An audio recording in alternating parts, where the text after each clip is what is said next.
కుమార్ కొట్టాడంటే ఒళ్ళు హోనం అయిపోద్ది. దాన్ని సరిచేయడానికి ఈ పెద్ద ఆయన తప్ప ఇంకెవరూ లేరు. లేచి తిరగడానికి అన్నాలు పడుతుందో. ముయ్యరా, ప్రాణం పోలేదని సంతోషపడటం మంచిది. 400 కిలోల బరువున్న పెద్ద పులిని దాని గుహలోకే వెళ్లి వేటాడి చంపగలిగిన వాడే కుమారు. ఆ కుమారు భార్య సీ బొట్టుకులాగి దెబ్బలు తిన్నావు కదా సారు. కొంచెం మెల్లగా మాట్లాడావు. నా భార్య ఇంట్లోనే ఉంది. వాసంతి ఏంటి?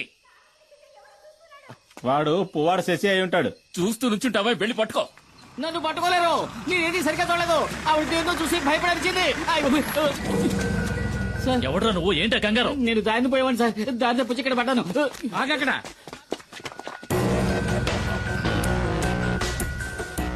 రమణాచారి ఏసీపీ ఇన్ఫర్మేషన్ వచ్చింది. రేపు ఉదయం వస్తారనుకున్నారు. నిన్న సాయంత్రమే పులియూరుకు వచ్చాను. అప్పుడే తెలిసింది మీకు యాక్సిడెంట్ అయిందని. చూస్తుంటే ఇది యాక్సిడెంట్ లా లేదే రేంజర్. ఏదో పులి దాడి చేసినట్టుంది. దిగులు పడకండి, నాకంతా తెలుసు. నేను పులివేటకే వచ్చాను.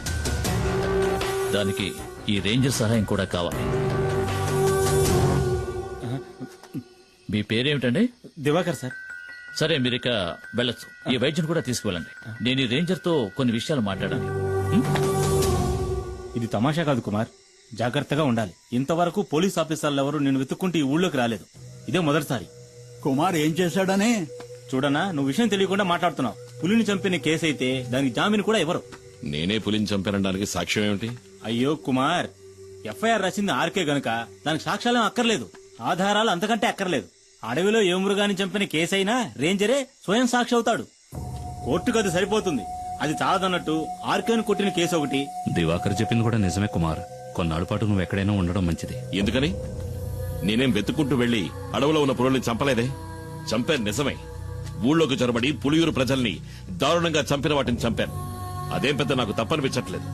ఊళ్ళో వాళ్ళని పులి చంపితే కేసు లేదు. ఊళ్ళో వాళ్ళని చంపిన పులిని ఈ కుమారు చంపితే కేసు. ఈ పని కోసం నన్ను ఉరి తీసినా సరే ఆ రేంజర్ లాంటి ఎదవలకు భయపడి అడవిలోకి వెళ్లి ఎక్కడో తలదాచుకోవాల్సిన అవసరం నాకు లేదు.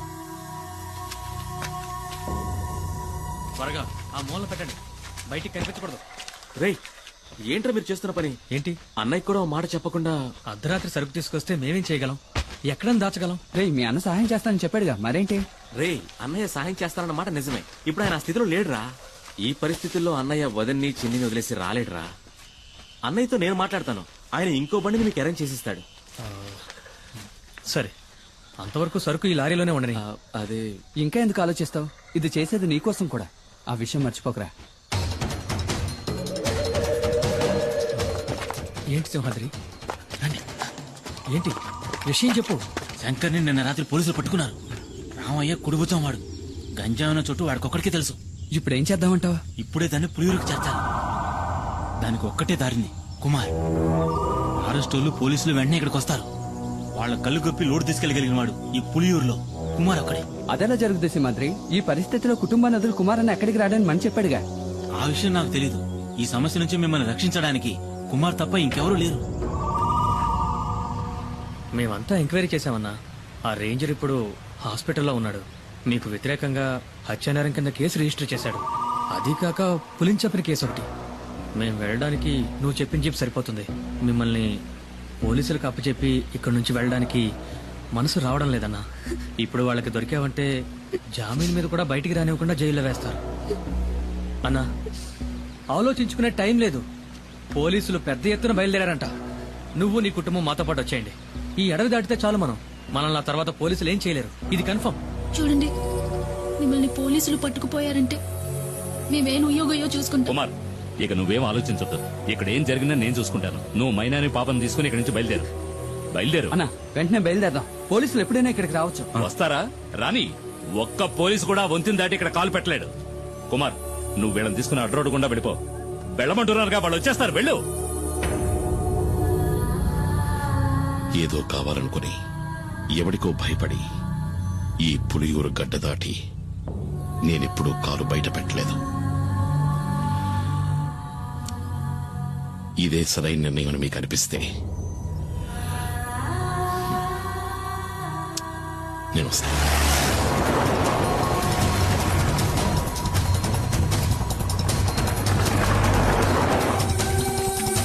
అన్న, త్వరగా రండి.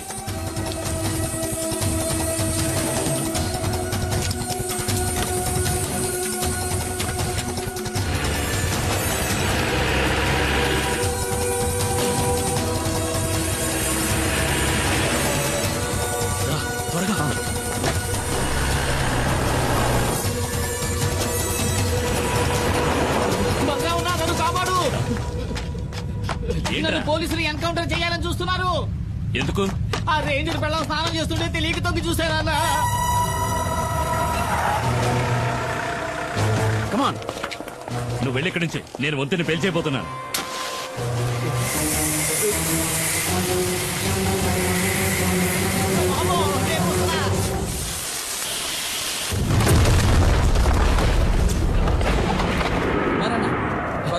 బండి కూడా రెడీగా ఉంచారు.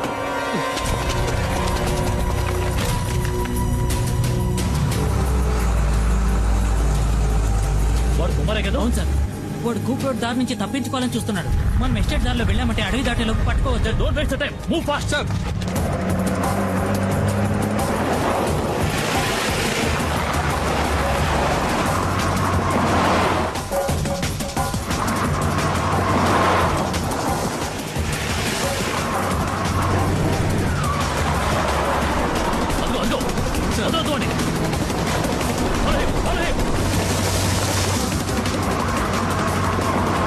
కుమారన్నా, వేగంగా వెళ్ళండి. నేను చెప్పే వరకు బండి రాబోతు.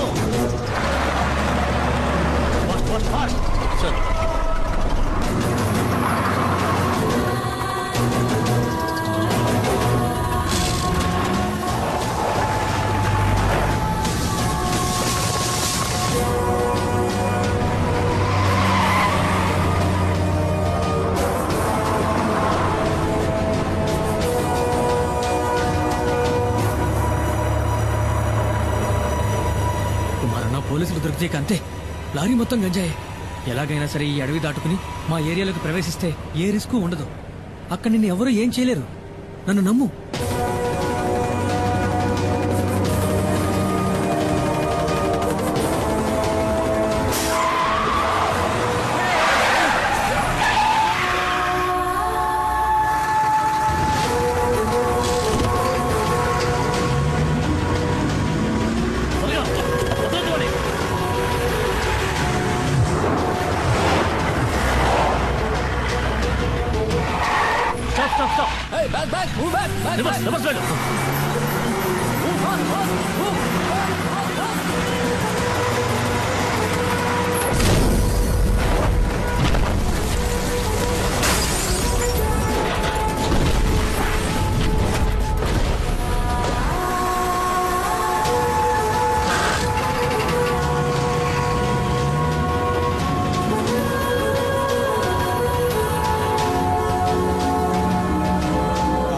పులియూరు వదిలిపెట్టి వెళ్లిన కుమారు అతని కుటుంబము మంగళాపురం దగ్గర డాడీ గిరిజా సంరక్షణలో ఉన్నారు.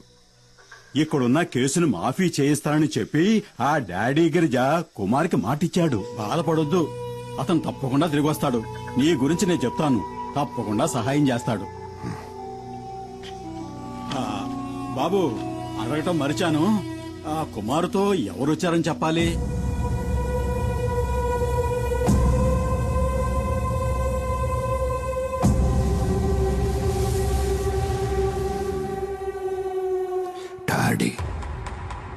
డాడీ గిరిజా.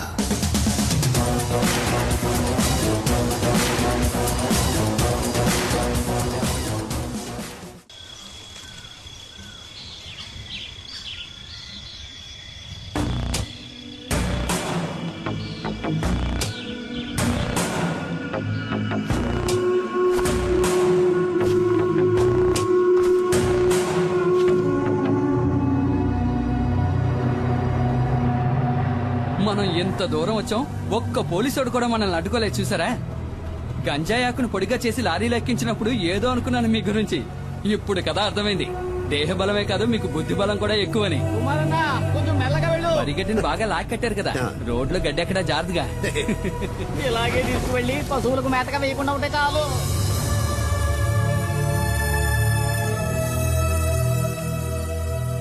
డబ్బు విషయం ఏమైంది? అది మేస్త్రి, డాడీ గిరిజా గురించి కాస్త అర్థమయ్యేటట్టు చెప్పవయ్యా. దేఖో డాడీ, ఇవ్వాల్సిన డబ్బు ఇచ్చే తీరాలి. నువ్వేదో కష్టంలో ఉన్నావని ఖాదరాబాయ్ ఇన్నాళ్ళు ఓపిక పట్టాడు. ఇప్పుడు నువ్వు పెద్ద కోటీశ్వరునివైనావని ఊరంతా చెప్పుకుంటున్నారు. ఈ విషయం తెలిసిన ఖాదర్బాయ్ పాత బాకీ తీర్చమనంలో ఏం తప్పున్నది? బషీర్ వ్యాపారం నుంచి వీళ్ళు విడిపోయినప్పుడు ఈయన కాదరకు ఇవ్వాల్సిన డబ్బు ఎంత అనేది కాదరకు మాత్రమే తెలిసిన లెక్క. ఇంకెప్పుడు ఆ డబ్బు వసూలు కోసమని ఇక్కడికి రాకండి, సరేనా? ఇదే గనక మీ నిర్ణయం అయితే చాలా పెద్ద గొడవలు అయిపోతాయి. ఖాదర్ బాయ్తో గనక పెట్టుకున్నారనుకోండి, నీకు తెలుసుగా ఎలాంటి వాడో, రంగంలోకి దిగినాక ఏం చేస్తాడో ఎవ్వరికి తెలియదు.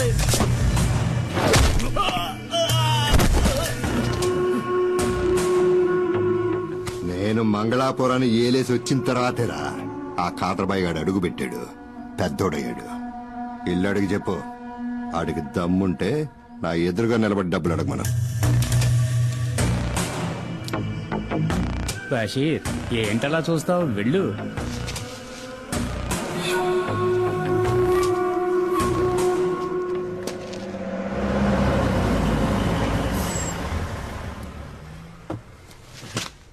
రాన్నా. డాడీ, ఈయనే కుమార్. సరుకు లారీలో ఉంది. ఈయన వాళ్ళ ఊళ్ళో ఉండలేని పరిస్థితి, అందుకని నేనే కుటుంబంతో సహా ఇక్కడికి తీసుకొచ్చాను. ఆ, తప్పుగా అనుకోకన్నా, ఆయన స్వభావమే అంతా. మేస్త్రి, కుమార్ అన్న ఫ్యామిలీతో మన అవుట్ హౌస్ లో ఉంటారు, సరేనా? భద్రా, ఇల్లు త్వరగా శుభ్రం చేయి. అలాగే సార్. అన్నా, ఇదే మీరు ఉండబోయే కొత్త ఇల్లు. ఇదా? ఈ ఇల్లా? ఇది మాకు సరిపడదు. మాలాంటి వాళ్ళు ఉండడానికి ఏదైనా చిన్నిళ్ళు ఉంటే చూడు.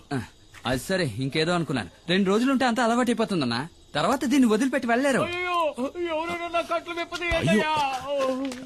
నువ్వు ఇంకా బతికే ఉన్నావా?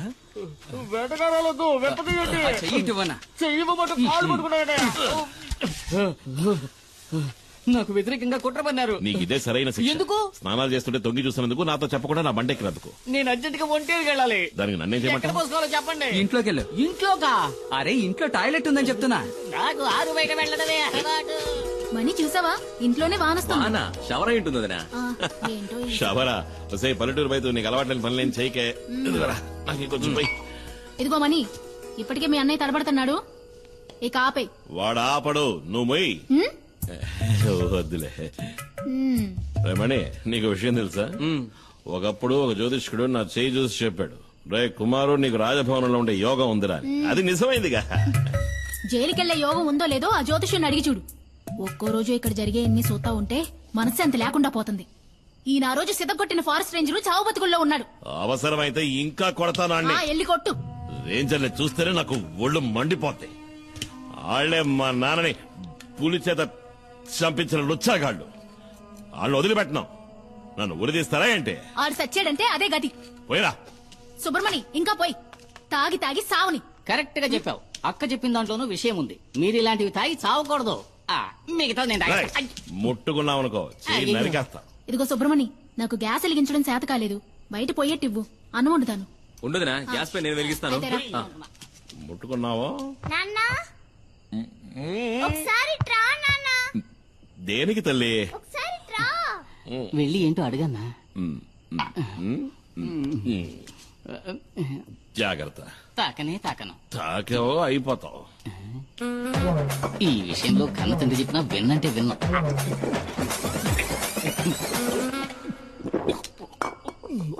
ఏంటి తల్లి? ఇది చూసావా? బాబే బాబే.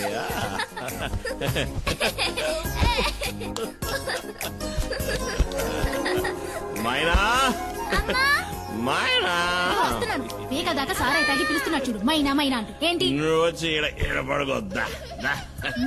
దీనికి వెళ్ళాలి కదా పిలుస్తున్నా. పడుకోమన్నానా? ఇదిగో, నువ్వు రా. పద, వెళ్దాం. నువ్వు పడుకోవా? కొట్టేననుకో.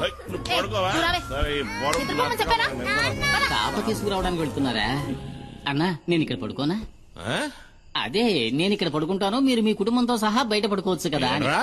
నిజమన్నా, నాకు తెలిసిన ఎంతో మంది దంపతులు మెత్త మెత్తటి ఇలాంటి పరుపు మీద హాయిగా పడుకుని ఎంజాయ్ చేయడం చూసినప్పటికీ నేనింతవరకు ఇలా పడుకునే అదృష్టానికి దోచుకోలేదు. పోరా.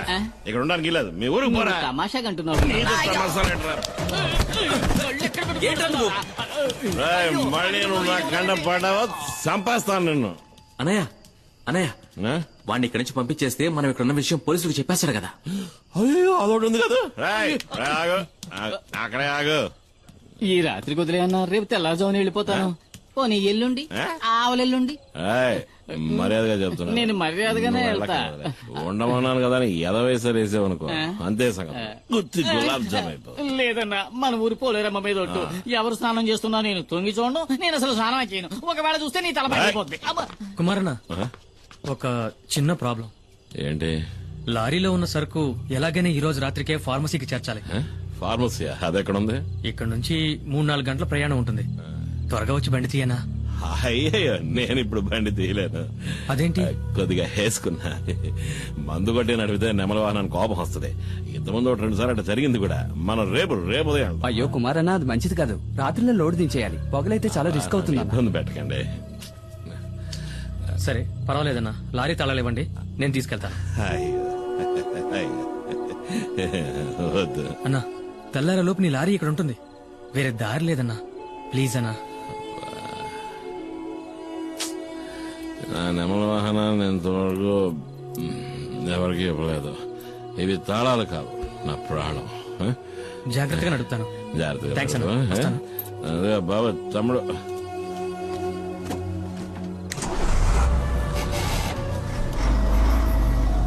నా ప్రాణం పోతున్నంత బాధగా వదిలే, తట్టుకోలేకపోతున్నా. రాయ్, మిగిలిన సరుకు తీసుకురా. మిగిలిందంతా నేను తాగేశానన్నా.